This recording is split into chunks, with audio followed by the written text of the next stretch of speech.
Untuk menghindari kesalahan itu dimulai dari membaca.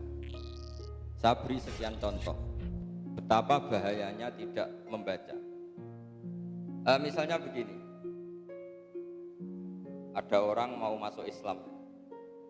Karena kita lama sekali di Jawa, lama sekali punya etika orang Timur, makanya saya ini membuat judul dengan membaca Anda menjadi wali atau dengan membaca Anda tidak kafir. Ini sama-sama ekstrim, supaya Anda termotivasi membaca. Dengan membaca Anda jadi wali atau dengan membaca Anda tidak kafir.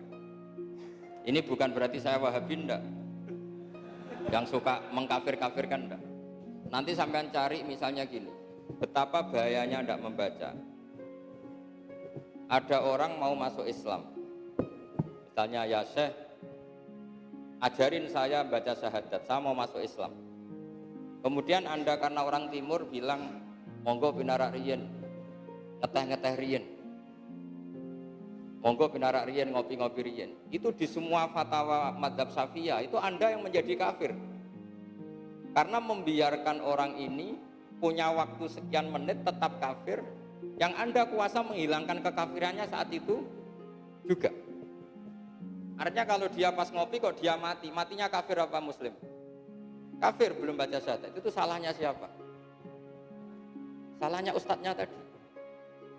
Karena dia tidak baca kitab, sehingga tidak ada ketakutan bahwa ngajari menunda waktu itu berakibat kafir. Makanya saya beri judul dengan membaca Anda tidak kafir. Saya ulang lagi ya, itu jelas sekali. Takbir di Bajuri, nanti sampai cari di bab wal ikhtisalat al maskunah. Di antara mandi yang sunat adalah wal kafiru ida aslam. Dan mandinya orang kafir ketika masuk Islam itu hukumnya sunat. Itu kata kitab Fathul Qorib. Terus sama Bajuri dijelaskan, mandinya orang kafir sunat adalah harus ba'dal Islam. Karena syaratnya niatul ghusli adalah harus Islam. 2, tidak terbayang seorang mulaqinus syahadah, pentalkin tauhid, menyuruh dia mandi. Kalau dia menyuruh mandi, dia berarti menjadi kafir karena membiarkan kekafiran orang tadi yang bisa dihilangkan dia. Berarti kan misalnya dia minta diislamkan jam 8 tepat, kamu suruh mandi, kamu ajak ngopi-ngopi, baru kamu islamkan 8.30 menit. Kekafiran yang 30 menit ini salahnya siapa coba? Enggak, salahnya siapa? Salahnya ustadznya. Makanya ini tak bawa, tak termasuk takbir itu yang saya bawa. Ini jadinya wali nanti dulu, yang penting nggak kafir dulu urutannya. Jadi walinya nanti, yang penting nggak kafir dulu. Nah, ini saya baca ini di kitab Bajuri, masih ringan karena ini ada anak-anak sanawi juga. Nanti yang jadi walinya yang anak aliyah, ini yang penting nggak kafir dulu lah. Nah, ini penting, ini kitab Bajuri loh, kitab yang kita pakai. Saya baca Bismillahirrahmanirrahim. Saya baca ya, wal kafiru idza aslama lakin itlaqul kafiri alaihi khina idin majazun bi'tibari makana wali annahu la sabila ila takhiril islami ba'dahu bal sarrahu bitakfiri mangqala li kafirin ja'al yuslima idhab faghtasil summa aslim. Ini takbirnya jelas, bal sarrahu bitakfiri mangqala li kafirin ja'al yuslima. Ustadznya bilang idhab faghtasil summa aslim liridohu bibaqohi alal kufri tilkallah dota. Makanya ini judul saya, dengan membaca Anda tidak kafir. Karena kalau di logika itu kan ibarat begini ya, kalau kamu menalkin syahadat nunggu ideal itu ibarat gini, ada orang kecelakaan di tengah jalan, sudah kejet-kejet karena kamu pakai celana pendek, sik mbah tak kelambenan sik lagi tak tulung. Kira-kira naif gak ada orang yang menolong orang kecelakaan nyari kondisi ideal, ganti baju dulu baru mau nolong? Apa harus menolong langsung meskipun pakai celana pendek? Harus nolong langsung karena ini emergensi. Kalau sampai di situ 5 menit kena tronton liwat langsung mati.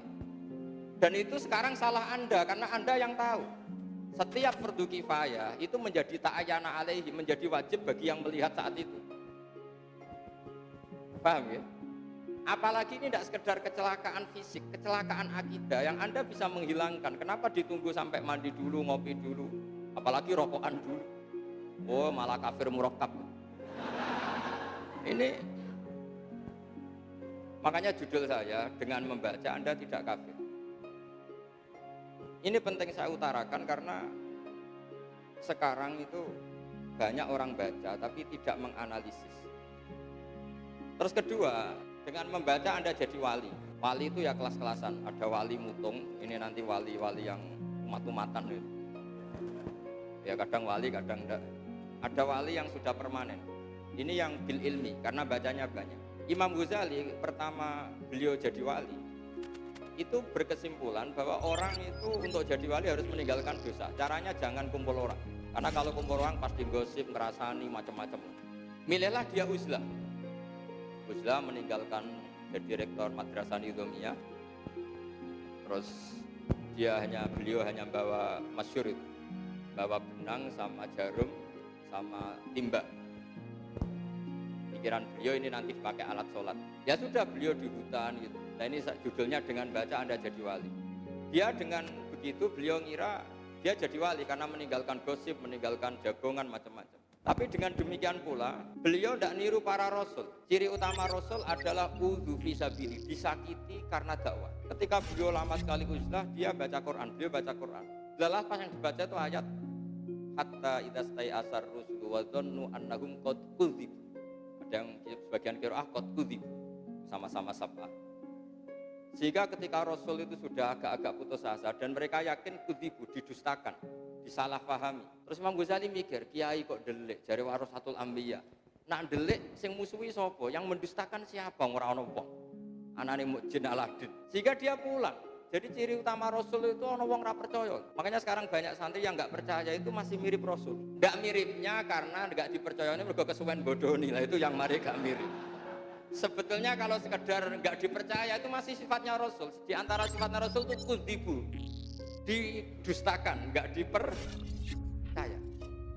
Makanya kalau sampai nanti ngiyai orang enggak yakin Anda alim, itu masih kayak Rasul. Kalau Anda alim betul, kalau Anda ada alim betul itu yang masalah. Terus ciri utama Rasul lagi itu wa'udhu fisabili, disakiti. Disakiti itu kecewa, ngempet, macam-macam. Akhirnya Imam Ghazali pulang beliau ngiyai sudah siap disakiti, disalahpahami macam-macam. Dengan membaca Anda jadi wali. Coba andaikan Imam Ghazali tetap di hutan, beliau tidak akan warasatul anbiya karena tidak mengalami kudzibu, tidak mengalami udhu fisabili, disakiti.